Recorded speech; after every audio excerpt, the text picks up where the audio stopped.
Bonjour à vous, et mon nom est Daniel Durand. Je suis le pasteur de l'Église réformée baptiste de Drummondville et je vous souhaite la bienvenue sur cette série d'enseignements sur la notion d'alliance biblique.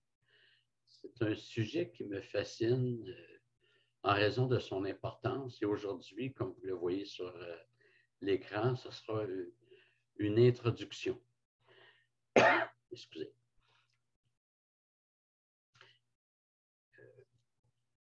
Et on va voir l'importance du sujet pour aujourd'hui. Je privilégie des vidéos plutôt courtes que de longues vidéos.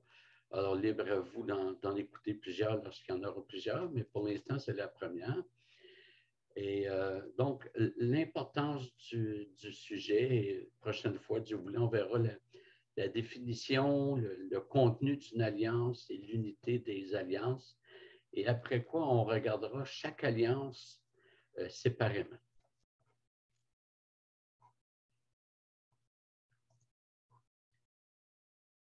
Donc, dans un premier temps, c'est ce qu'on va regarder là, dans cette vidéo-ci, puis au moins la prochaine. Alors, pourquoi c'est un sujet qui est important?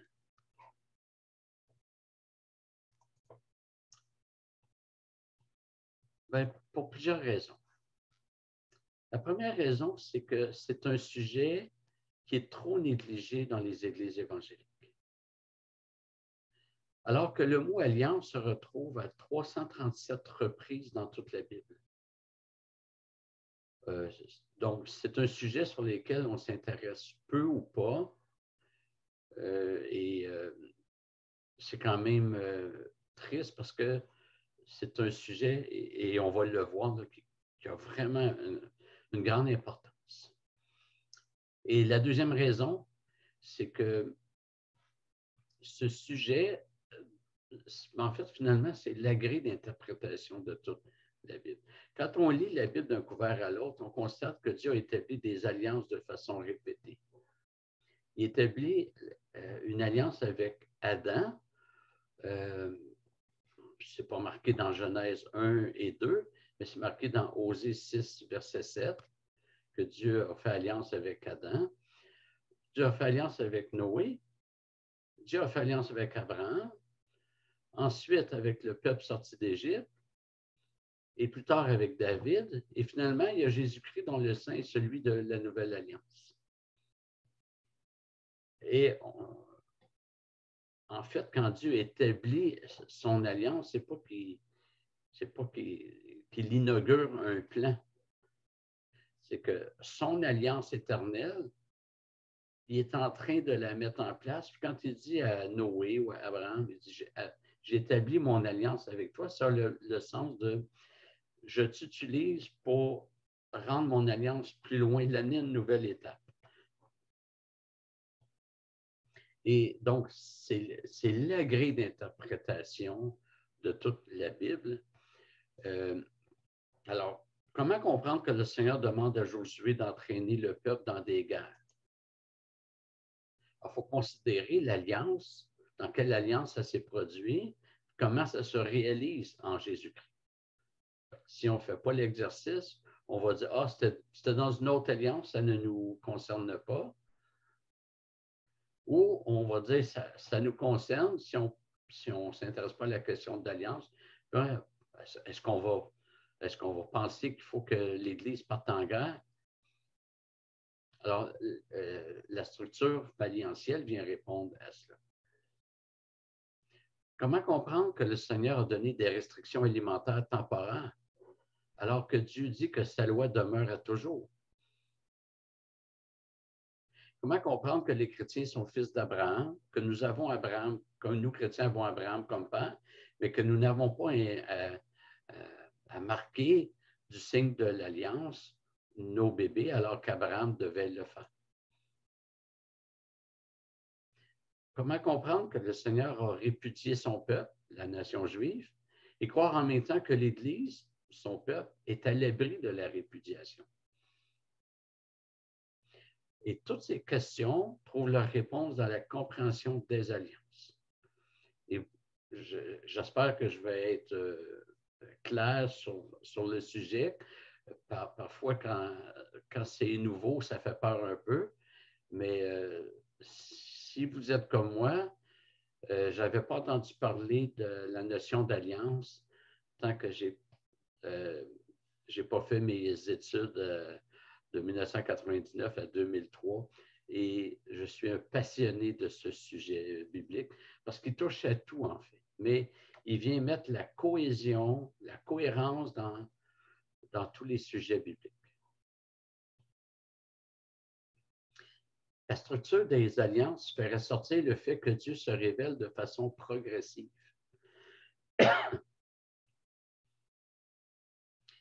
La question des alliances est importante aussi parce qu'elle intervient dans d'autres sujets. L'idée que la création datterait de milliards d'années ne convient pas à l'alliance créationnelle. La raison, c'est que selon cette alliance, la création a été faite pour fonctionner sous la gouvernance de l'homme. Dieu a donné la domination à l'homme. Alors, si on croit qu'il y a eu des milliards d'années entre la création de l'univers et la création de l'homme, ben, il faudrait croire que au moins la Terre n'a pas été confiée à l'homme dès les débuts, et ça pose un problème. Ensuite, comment concevoir que si c'est de très longues périodes, il faut pratiquement croire que la notion de mort est arrivée, au moins chez les insectes, les animaux, et alors que Paul dit que la mort est entrée dans le monde par Adam.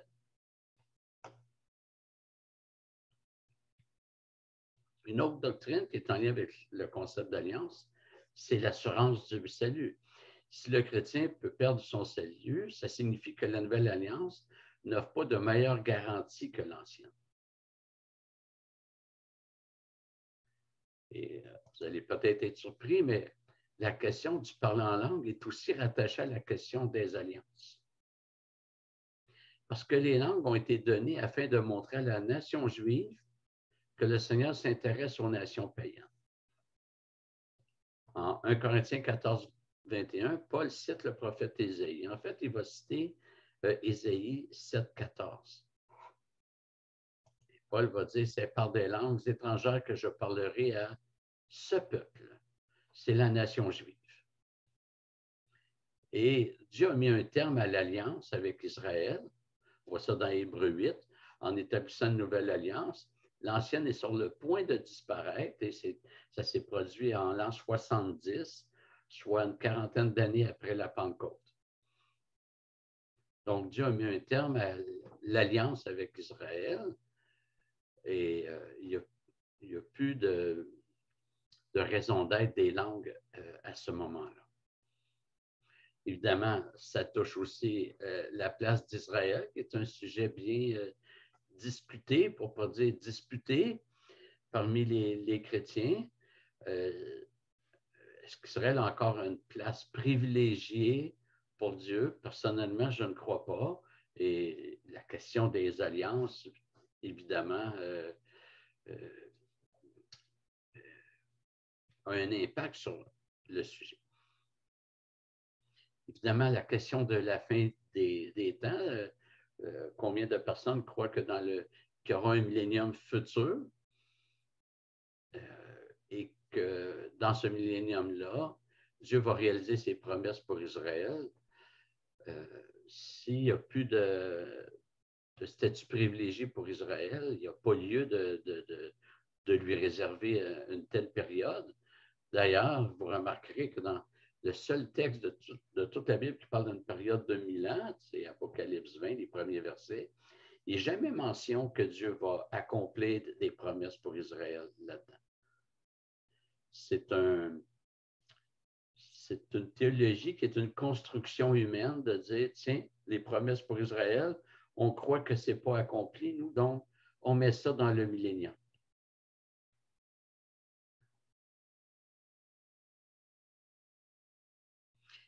L'incarnation du Fils concerne aussi les alliances parce que Dieu a toujours fait alliance entre lui et un homme qui devenait la tête d'alliance, comme Adam, Noé, Abraham et d'autres. Pour la nouvelle alliance, il fallait que ça soit aussi avec un homme, et c'est le Christ. La question d'alliance est aussi, la question de descendance plutôt est aussi concernée, parce que dans toutes les alliances établies par Dieu, elles étaient pour la tête d'alliance et leurs descendants. Et on arrive à Jésus-Christ, et c'est aussi pour ses descendants. La Bible en parle, sauf que, et on verra ça éventuellement, c'est des descendants d'une autre nature, non pas biologique, mais spirituelle. Donc, la question des alliances touche à plusieurs sujets, de sorte que négliger ce sujet nous prive d'une compréhension globale des Écritures qui intervient dans beaucoup de sujets. Vous savez que les chrétiens, on connaît beaucoup d'histoires de la Bible. On connaît David et Goliath, on sait que David est devenu roi, on connaît Abraham, on sait que Dieu a demandé à Abraham de sacrifier son fils, l'arche de Noé, on connaît ça aussi, on connaît Moïse, etc. On connaît 1001 histoires de la Bible, mais peut-être qu'on connaît moins l'histoire de la Bible avec un H majuscule. On les apprécie de façon toute fragmentée, mais peut-être qu'on n'est pas capable, on est moins en mesure de montrer le lien qu'il y a entre toutes ces histoires. Et c'est par voie d'alliance que Dieu va déployer son plan. Alors, c'est un sujet extrêmement important pour notre compréhension biblique. Et beaucoup de ceux qui ont de la difficulté à lire l'Ancien Testament n'ont pas reçu d'enseignement sur le concept d'alliance. La prochaine raison pour accorder toute l'importance au sujet des alliances, c'est en raison de ce que Jésus-Christ a accompli. Dans plusieurs textes des prophètes, les promesses messianiques sont présentées en lien avec cette alliance nouvelle qui met un terme à l'ancienne alliance, ou on pourrait dire aux anciennes alliances. Autrement dit, Jésus-Christ est venu accomplir ce qui était annoncé, et pas juste annoncé par des prophéties, mais qui était annoncé dans l'ancienne alliance qui utilisait des préfigurations, des types, et des préfigurations, moi je compare ça à une maquette. Hein? Une maquette d'hôpital n'a jamais soigné personne. Une maquette a comme but, comme fonction de préparer la population au projet qui est à venir. Mais la maquette comme telle n'a jamais soigné personne. L'Ancienne Alliance n'a jamais sauvé personne. Mais elle est utile parce qu'elle annonce, elle révèle des choses sur le projet. Donc, Jésus-Christ est venu accomplir les alliances, mais ça signifie quoi? C'est quoi qu'il a accompli dans ces alliances-là?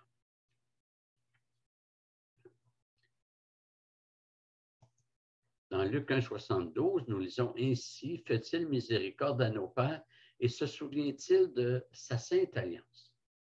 Vous voyez que, et ça c'est dans un contexte de la venue du Messie, c'est dans un contexte de réjouissance sur la venue du Messie qui est écrit que Dieu s'est souvenu de sa sainte alliance. C'est en raison de sa sainte alliance que Dieu a envoyé son Fils. En fait, c'est pour accomplir sa sainte alliance, c'est son projet. Il y a certains textes qui vont parler des alliances pour désigner les différentes alliances que Dieu a établies avec certains personnages, alors que d'autres textes, comme celui qu'on a lu, parlent d'une seule alliance ou de l'ancienne alliance. On aimerait ça avoir une uniformité, mais ce n'est pas le cas. Alors, dans le texte qui est à l'écran, on parle de sa sainte alliance. Alors que dans Éphésiens 2,12, nous lisons, vous, les païens, étiez en ce temps-là sans Christ, privés du droit de citer en Israël, étrangers aux alliances de la promesse, sans espérance et sans Dieu dans le monde. Donc là, c'est pour faire sortir que Mais finalement, c'est pour faire ressortir les différentes étapes de la Grande Alliance. Alors, Paul parle des alliances, même si dans Luc, c'est une alliance. Et on va voir éventuellement que Jésus-Christ est venu accomplir l'alliance avec Adam, l'alliance avec Noé, l'alliance avec Abraham, l'alliance avec Moïse et l'alliance avec David. Toutes ces alliances-là pointent comme autant de projecteurs sur une scène qui pointent vers un seul artiste, une seule vedette, c'est un seul héros, Jésus-Christ.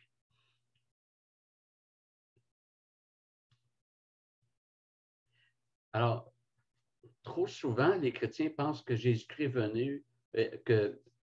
venu accomplir notre salut individuel en mourant sur la croix, et les alliances vont ressortir l'entièreté du ministère de Jésus.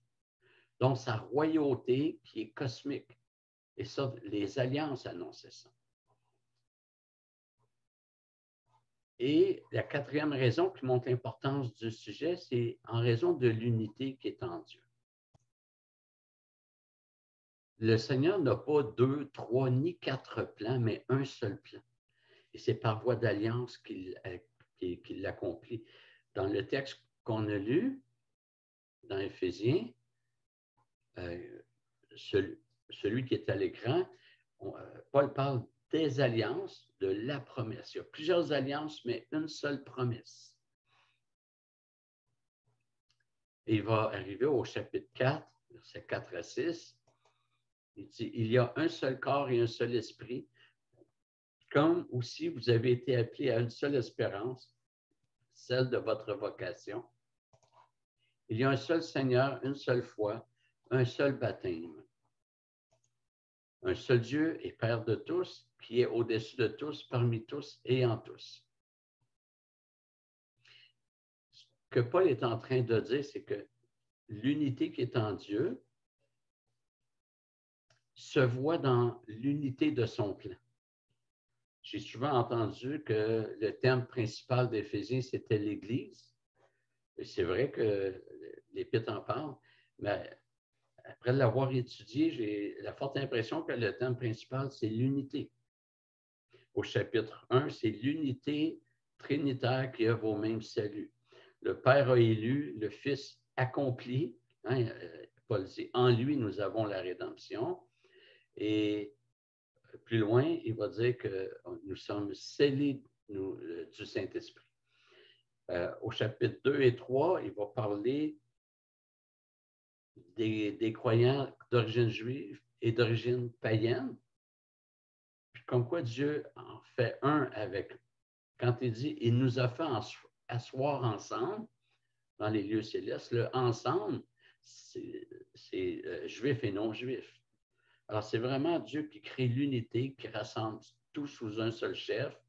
Et cette unité-là, sur cette base-là, au chapitre 4, il va dire de garder le lien de l'unité. En même temps, unité ne signifie pas uniformité. Certains ont conclu que puisque Dieu a un seul plan, qu'il n'y a pas de phase de développement dans ce plan où il est pratiquement cosmétique. Pour ces personnes-là, la nouvelle alliance n'est pas vraiment nouvelle par rapport à l'ancienne. Elle serait identique à l'ancienne, donc les changements ne seraient que cosmétiques. Dieu a toujours eu un seul plan, mais son plan passait par différentes étapes. Et même quand je n'étais pas converti, c'était dans le plan de Dieu. Dieu agissait déjà. Paul a pu dire aux chrétiens de la Galatie que Dieu l'avait mis à part dès le sein maternel. Paul était immortel tant qu'il n'était pas converti, parce que Dieu l'avait mis à part. Dieu le protégeait de la mort. Il avait décrété que Paul allait vivre. Mais ce n'est pas parce qu'il y a des étapes que ça devient deux plans.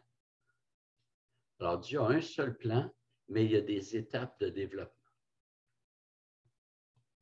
Et ces étapes-là ne remettent pas en question l'unité du plan.